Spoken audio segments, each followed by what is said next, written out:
Rochester 3A sectional final game between the host Rockets and number 1 ranked Normal U High. The Pioneers a winner in the first game between these two teams earlier this year. Rochester trailed by double digits for most of the first 3 quarters and 36-25 when the comeback attempt finally got started going into the fourth quarter. Senior Laren Sapetti gets Rochester started with a bucket to cut the lead at 36-27. Next possession, she'd hit a 3 to whittle down the deficit to just 6. And more from Sapetti as she hits the short pull-up to make it 36-32 with 5 minutes left. Sapetti, back with the ball in the corner, finds Sammy Kearney with 3:26 remaining to tie the game at 36 all. U-High goes back to its best player, Shantae Stonewall, who draws the foul and makes one free throw to make it 37-36 with a minute and a half left. Rochester gets the ball back and going back to Sapetti, who bowls her way to a hoop and the Rockets' first lead at 38-37 with just 1:07 on the clock. Pioneers back to Stonewall in the post. She splits 2 defenders to give U-High a 39-38 edge with 39.7 seconds left. Rochester would miss its next shot on the next possession, but maintains possession on the loose ball out of bounds with 10 seconds left. U-High burns a couple of fouls to drain the clock until the Rockets finally get a shot off. It comes up short, but Megan McNicholas with the hero saved Angela Perry, who quickly fires and gets fouled with 1.1 seconds on the clock. She calmly sinks the first free throw before U-High burns 2 timeouts to ice the sophomore. Perry, with the trip to the supersectional on the line, hits for a 40-39 lead. U-High gets the ball inbounds and a shot away, but it's off, and the Rockets claim a sectional crown.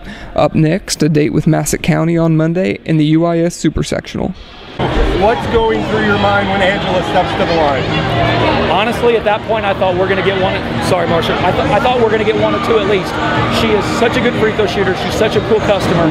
The only thing I said to her was legs. It's the only word I said to her because sometimes when she gets in an up and down, up-tempo game, her legs get a little tired and she leaves free throws short once in a while.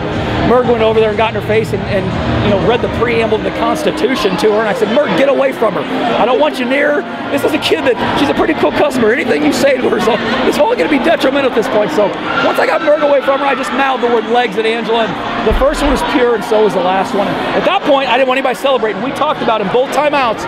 We never said, what are we going to do on a miss? The whole thing was, when she makes this, get back, Laren on the ball, force a tough pass. In that situation, I'm a big believer since I was 12 years old and saw Christian Leitner when Kentucky played off the ball. I'm a big believer in getting somebody on that passer, pressuring that pass. Don't give them a clean look. A lot of teams have softball kids that can make a 50, 60-foot feed pretty clean, and I thought Laren did just enough. Shantae actually got a really nice look off for the circumstances, but unbelievable, unbelievable.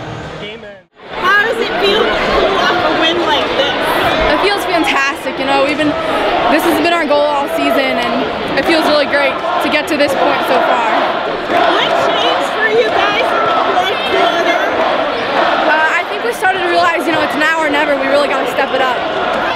There was never any doubt or panic. There was a little frustration, but I knew ultimately we were going to make a comeback because we're built for 32 minutes of basketball. Can you say specifically what you guys did in the fourth quarter to get it done? It was just defense. It was all of our defense. We had to put pressure on the ball and convert and turn defense into offense, and that's what we did.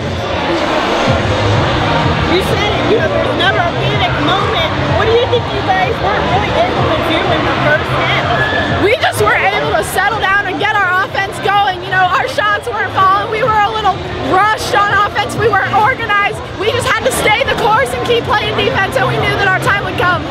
What did you think you guys had to do? What was number 1 on that priority list for the fourth quarter? Well, we changed our defensive philosophy a little bit.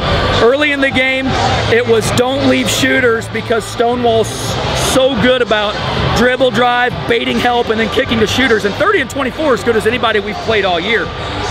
We changed our philosophy in the fourth quarter. We said, hey, as the game tightened up, I really felt like Shantae was going to try to take the game over, get them when they were still up, get them a bucket to kind of solidify things.